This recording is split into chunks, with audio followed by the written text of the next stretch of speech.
గురువుగారు, మనం భగవంతుని పైన నమ్మకం పెట్టి ఏదైనా పని చేయడము, ఏదైనా మొదలుపెట్టడము, ఇలా చేస్తూ ఉంటారు చాలామంది.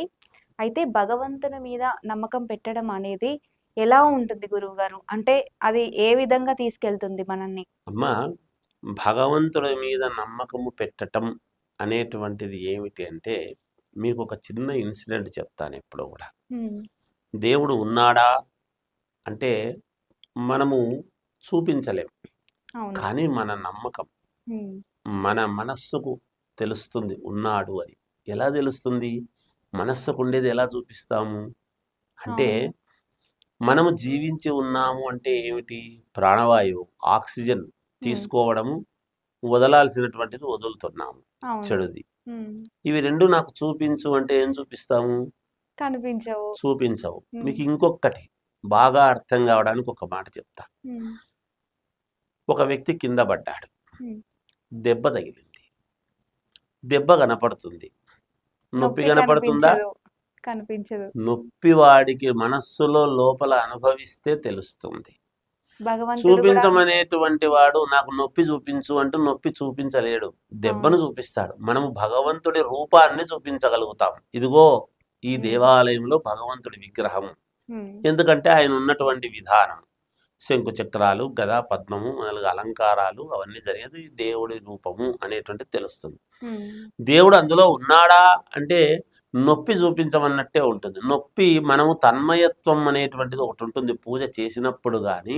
హ్మ్. ఇంత దూరం నుంచి వెళ్ళి మనము తిరుమలకు వెంకటేశ్వర స్వామిది గాని, లేదా కాశీ గాని, లేదా అమ్మవారి గుడికి గాని, లేదా మన ఇంట్లో కలశం పెట్టుకొని పూజ చేసుకున్నప్పుడు గాని, హ్మ్. పూజ చేసుకుంటూ ఉన్నప్పుడు మనకొక సంతృప్తి అనేది కలుగుతుంది మనస్సుకు, హృదయానికి. ఆ హృదయానికి కలిగినటువంటి మనస్సుకు తృప్తి అనేటువంటిది ఉంటుందే అదే దేవుడు. మానసికమైనటువంటి సంతృప్తినిచ్చేది ఎవరు అంటే భగవంతుడు. హ్మ్. ఒక వ్యక్తిని చూడంగానే ఈ వ్యక్తిని ఒక స్త్రీమూర్తి తన హృదయాన్ని ఆవిష్కృతం చేసుకుంటుంది. హ్మ్. ఒకే వ్యక్తిని చూడంగానే అక్కడ ప్రేమ అనేది పుడుతుంది. హ్మ్. అందరి మాదిరి అతనికి 2 కళ్ళు, 2 చెవులు, 2 చేతులు, 2 కాళ్ళే ఉంటాయి. ఏమిటి అతనిలో గొప్ప? హ్మ్. అంటే ఆ స్త్రీకి అతన్ని చూస్తేనే మనస్సు కలిగి ఉంటుంది. హ్మ్. ఎందుకు కలిగి? అతనికి ఆమెను చూస్తేనే కలిగి ఉంటుంది. వాళ్ళే నిజమైన ప్రేమికులు అవుతారు. హ్మ్. అంతే కదమ్మా! అంతే. ఎందుకు కలిగింది? అంటే దాన్ని చూపించలేరు. హ్మ్. ఆ నడిచేటువంటి నడవడిక, ఆ ప్రేమను, ఆ ఇష్టం అనేటువంటిది వాళ్ళు చేసుకునేటువంటి విధానాన్ని బట్టి, వాళ్ళు ఒకరినొకరు నడుచుకునే విధానాన్ని బట్టి వీళ్ళు నిజంగా ఆదర్శ దంపతులబ్బా! లేకపోతే ఆదర్శ ప్రేమికులు వీళ్ళు. వీళ్ళు ఒకరు లేకుంటే ఒకరు ఉండలేరు అని మనం ఎందుకు చెప్పుకుంటున్నాం సీతారాములను? అవును. ఆదర్శంగా ఎందుకు తీసుకుంటున్నాం? అంటే హ్మ్. వాళ్ళు నడుచుకున్నటువంటి విధానం. మనకు చరిత్ర ఏం చెబుతుంది? ఎక్కడన్నా రాముల వారికి ఎదురు చెప్పిందా సీత? లేదు. లేదు. సీత అమ్మవారి మనస్సుకు విరుద్ధంగా ప్రవర్తించినాడా రాముడు? లేదు. లేదు. అందుకు కదా అలా ఉండాలని కోరుకుంటారు అందరు. హ్మ్. అందువలన ఇది దీనికి సంబంధించింది భగవంతుడు ఉన్నాడా? ఇదా? హ్మ్. ఇంకొకటా? ఎలా కలుగుతుంది మనకు సంతృప్తి? ఎలా ఉన్నాడని మనం ఇది చేసుకుంటాం? నమ్మకం అనేటువంటిది చాలా అవసరం. హ్మ్. ఎప్పుడు కూడా నమ్మితేనే జరుగుతుంది. నమ్మకం అనేటువంటిది దాని గురించి మాట్లాడుతున్నాం. హ్మ్. నేనొక 2 ఏళ్ళు నా సంగతేమో చూపిస్తా అంటాడు ఒకడు. అంటే 2 ఏళ్ళు నువ్వు ఉంటావనే. అంటే ఏమి నమ్మకంతో చెప్తున్నావు? హుహు. భగవంతుడు 120 ఏళ్ళను ఒక ఆయుస్సు పెట్టాడు అనేది మనకు తెలుసు. అవును. ఎలా తెలుసు? మనకు దానికి సంబంధించినటువంటివి తెలుస్తూ ఉన్నాయి. హ్మ్. సామి నిమిషం తర్వాత ఏం జరుగుతుందో మనం చెప్పగలమా? రేపటి వరకు నేను చేస్తా, నేను సాధించగలుగుతా అనేవాడికి నిమిషం తర్వాత ఏం జరుగుతుందో మనం చెప్పలేం. అవును. మరి ఎలా చెప్తున్నాడు? నమ్మకం. నమ్మకం. పెళ్లి చేసుకోరా వయసొచ్చింది అంటే ఇప్పుడే కాదు నేను స్థిరపడి చేసుకుంటాను. హ్మ్. అంటే అంటే నీకో నమ్మకం. నేను 2 ఏళ్లలో స్థిరపడతాను. మంచి ఉద్యోగం సాధించి తీరుతాను. నాకు ఒక గొప్ప ఉద్యోగం ఉంది. నేను ఒక 10 రాస్తే నేను ఒక ఐఏఎస్ అవుతాను. నేను ఒక ఐపీఎస్ అవుతాను. హ్మ్. నేను మంచి స్ట్రిక్ట్‌గా పని చేస్తాను. మంచి మెడల్స్ సాధిస్తాను. ఒక ఉన్నతమైనటువంటి అవార్డు పొందుతాను. హ్మ్. ఇవన్నీ నమ్మకాల మీదనే కదా జరుగుతున్నాయి. అవును. ఇన్ని నమ్మకాలుండే మనిషివి దేవుడున్నాడని మాత్రం నమ్మవు. హ్మ్. ఎలా అమ్మా?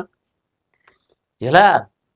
ఇవన్నీ నీకు జరుగుతున్నాయి అంటే ఆ భగవంతుడనేటువంటి వాడు ఉంటేనే నీకు నమ్మకం. ఆ నమ్మకమే ఉండాలి. అవును. నీ కొడుకే, నా కన్న కొడుకు. ఉమ్, నేను నా భార్య కన్న కొడుకు అంటాం, వీడు నా కొడుకు అని. ఉమ్, మరి నీ వేలి ముద్రలు వేరు, కన్న కొడుకు వేలి ముద్రలు వేరు. మరి ఆ వేలి ముద్రలు నీలాగే ఎందుకు నువ్వు కనలేకపోయినావు? దీనికి సమాధానం ఉండదు కదా. ఉండదు. నీ కొడుకే కావచ్చు, ఉమ్, కానీ భగవంతుడి యొక్క అనుగ్రహము. అందుకనే ఎవరి ముఖము ఇంకొకరి ముఖములా ఉంటుంది అని అంటారు, కానీ సేమ్ అది ఇది ఒకటే అని అనడానికి లేదు. ఉమ్, అవే 2 కళ్ళు 2 చేతులు. ఇంతకంటే మాట్లాడే ప్రతివాడికి భగవంతుడు ఉన్నాడని వేరే నిదర్శనం ఏం చెప్పాలి? భగవంతుడు లేడనేటువంటి వాళ్ళు ఉమ్, లేడు, నా ప్రమేయముతోనే ఎవరైనా గొప్పగా భగవంతుడి ఇచ్చాడండి, ఇంతమందిని కన్నాము, ఏముందండి అని అంటే, అట్లనా అంటే మీకు పుట్టలేదా, మీ ప్రమేయం కాదా, భగవంతుడు ఇచ్చినాడా అంటే ఏదో కొంచెం హేళనగా మాట్లాడుతుంటారు. మరి మీరు కన్న కొడుకులే కదా, ఉమ్, గర్వంగా చెప్పుకుంటున్నారు కదా, ఉమ్, నీలాగే ఎందుకు పుట్టలేదు? యాజ్ ఇట్ ఈజ్గా ఉమ్, నువ్వా తండ్రా కొడుకా అని అడిగేట్టుగా ఎందుకు కనలేకపోతున్నావు నీ ప్రమేయం అన్నప్పుడు? ఉమ్, నీ తండ్రి నీలాగే ఎందుకు లేడు? మీ చిన్నాన్న నీలాగే ఎందుకు లేడు? ఉమ్, అంటే అట్లా ఉండదు.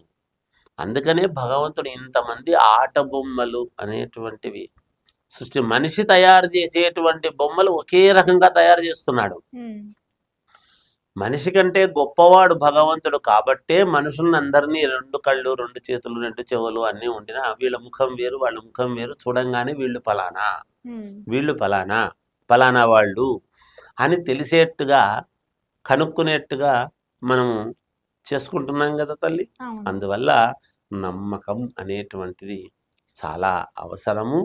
తల్లి నిజం, తండ్రి నమ్మకం. ఉమ్, అవును. తల్లి చెబుతుంది వీడు మీ నాన్న అని. ఉమ్, ఇంతకంటే ప్రామాణికం ఏం కావాలమ్మా? సంస్కారవంతులు ఎవరు?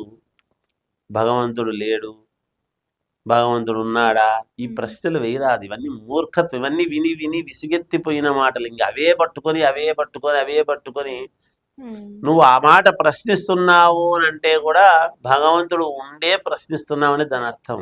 ఉమ్, ఆ భగవంతుడు అనేటువంటి పదం నీ నోటి ఎందుకు వస్తుంది?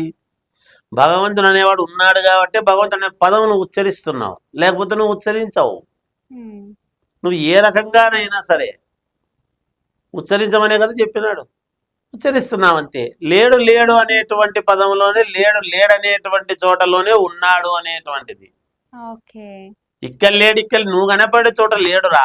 నువ్వు లేవనేటువంటి వాడు నీలోనే ఉన్నాడు భగవంతుడు కాబట్టి నీకు బయట ఎక్కడ కనపడలే, అది వాళ్ళు కనుక్కోలేకపోతున్నారు. ఉమ్, ఈ లేడు దేవుడు లేడు అనేటువంటి వాళ్ళందరిలో దేవుడు లోపల ఉంటాడు. ఉమ్, వాళ్ళు తన హృదయాన్ని చూసుకోక బయట ఎదిగితే ఎక్కడ కనపడతారు? బయట ఎక్కడ కనపడాడు భగవంతుడు, ఉమ్, వాళ్ళల్లోనే ఉంటాడు. వాలో ఉన్నాడు అనుకునేటువంటి ప్రతివాడు అన్నిట్లోనూ చూస్తాడు ఉమ్, కాబట్టి వాళ్ళు లేడు అనడు. ఇందులో ఉన్నాడు, అందులో ఉన్నాడు, నాలో ఉన్నాడు, నీలో ఉన్నాడు అనుకునేటువంటి వాళ్ళము కాబట్టి మనం అంతా ఉమ్, ప్రతి దాంట్లోనూ దేవుడు ఉన్నాడని చూస్తాం. కాబట్టి లేడనే పదం మనకు రాదు, అన్ని చోట్ల కనపడుతుంది. ఒక స్త్రీమూర్తిలో కనపడుతుంది అమ్మవారు, అవును. తల్లి అని పలకరిస్తాం. ఎందుకు పలకరిస్తున్నాం?